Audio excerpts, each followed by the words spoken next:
What's up, Peach Giant fans? Uh, I'm watching the game, Panthers and Giants over in Germany. The first half is just came to an end. We're losing to the Carolina Panthers, dude. We are losing to the Carolina Panthers. Now, um,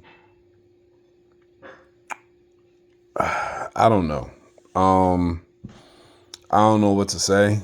But I'm gonna keep it real. I've always tried to be honest with anything I've said on this channel. I can see it's time to move on from Daniel Jones.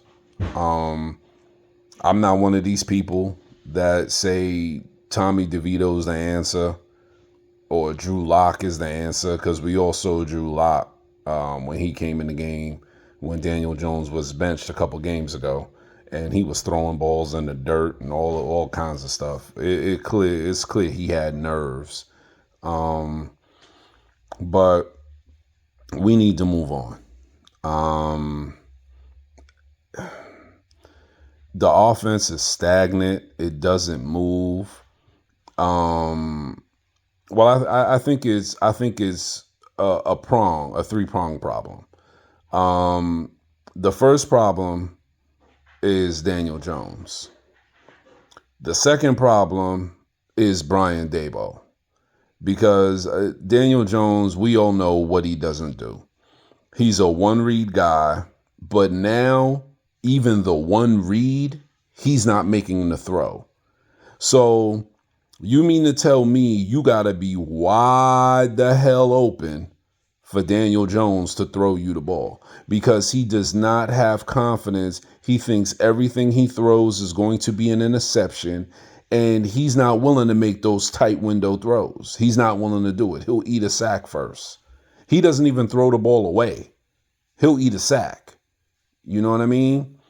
Brian Daboll is part of the problem, because everywhere I've heard, Brian Daboll is an excellent offensive mind.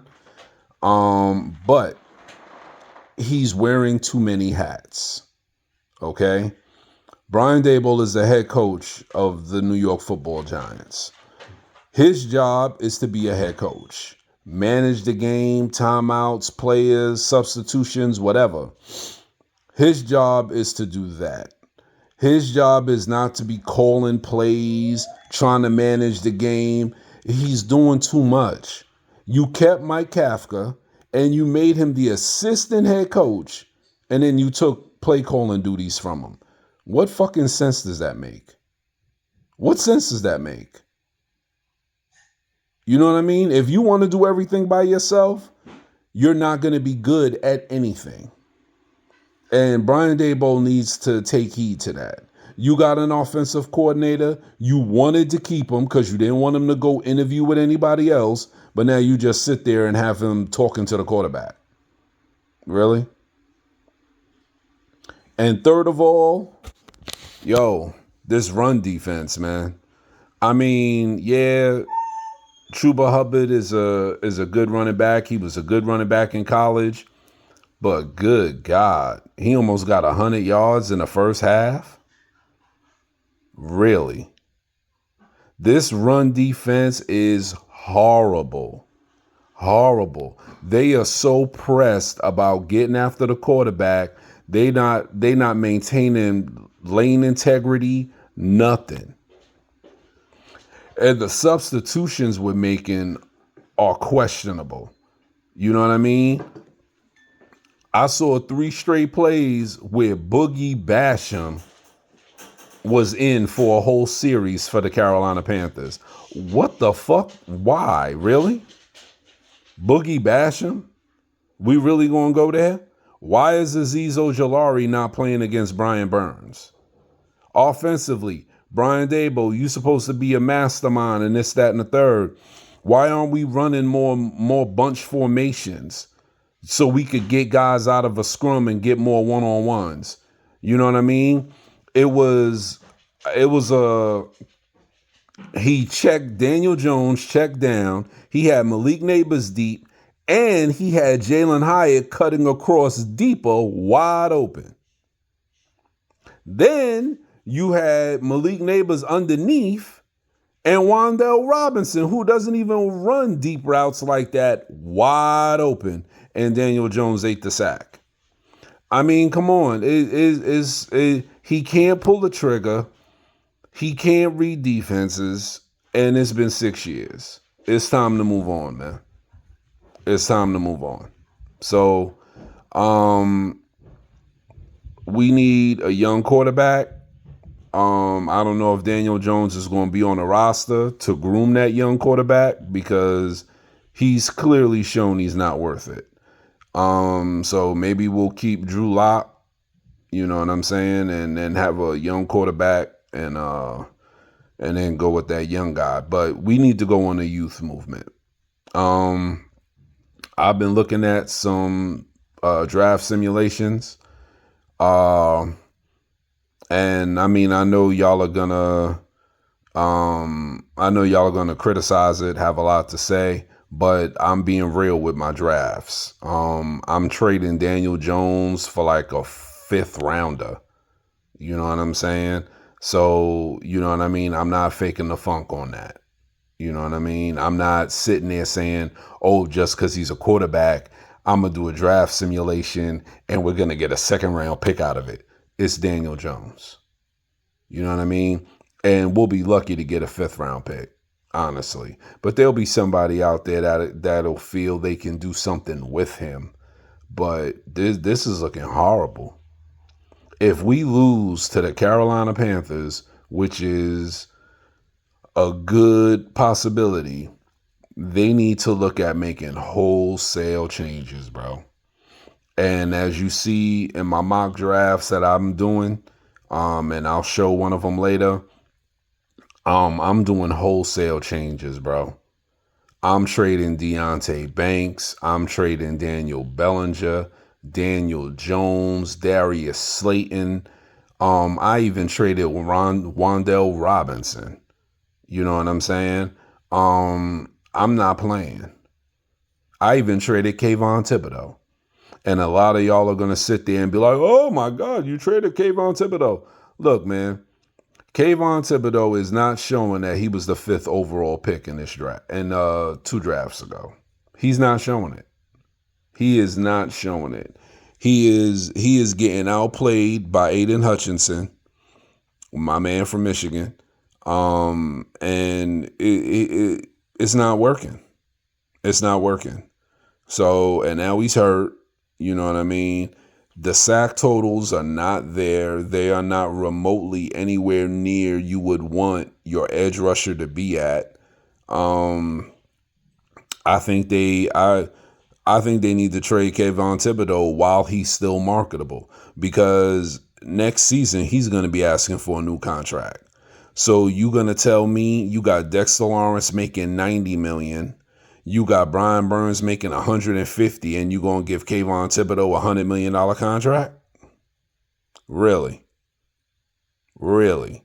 So that's why I think the Giants need to trade him, because you're not going to want to pay him. I think the Giants are in a little bit of a problem because they're going to try to unload people, and people know they're trying to unload them. So you're not going to get the draft pick value for them. They know Darius Slayton is in the final year of his contract. They know Azeez Ojulari is in the final year of his contract. So what do you, Joe Shane, what are you doing? What are you going to do? You know what I mean? Because how are you going to get maximum value for these players? And they're not going to keep them. Are you really willing to pay Darius Slayton $13+ million a season? Really? Really? I don't know, man. They got a lot of things they need to figure out. And I mean, y'all are probably gonna sit there and say, oh my God, oh Salah, what the fuck, man? How you gonna trade Deonte Banks and Kayvon Thibodeau? Because we need the picks. We need the picks. We got a corner who doesn't play the ball. He's always trailing and makes the tackle. He never plays the ball. How are you going to be a number one corner and you ain't got no interceptions, bro? None. None. Our whole secondary has one interception, bro. One. Come on, man. We need to make changes, and we need to get some ball hawks back there that could play the ball as well as keep the man in tight coverage. And the guys we got there now aren't able to do that. DJ Davidson and Nunez Roche, I mean, they're serviceable, but they're not starters, bro. They're situational guys. We need another defensive tackle. We need, a defensive end to play alongside Dexter Lawrence. So those guys will take 3 blocks while our edge rushers get one-on-ones. And in obvious situations, then we could go NASCAR where it's 5 down linemen. You know what I mean? But I mean, come on, dude. This is ridiculous. This is ridiculous. We're getting outplayed by the Carolina Panthers. This is when people get fired. This is when people lose their jobs. This is when everything that you do gets called into question. And we're not looking good right now. We're not playing good right now. We got a quarterback that's scared to do things. He's scared to pull the trigger. And you can't win like that. And I don't know how much longer you want to keep Daniel Jones in the game before the team starts mutinying. You know, the team starts saying, yo, bro, you really don't want to win because you keeping this dude in the game. Like, seriously? So, I don't know, bro. But I'll finish watching the game and I'll get back to y'all when the game goes off. But it's not looking good. It is not looking good. All right, we get the ball back starting the third quarter. So we'll see what happens. All right. Peace.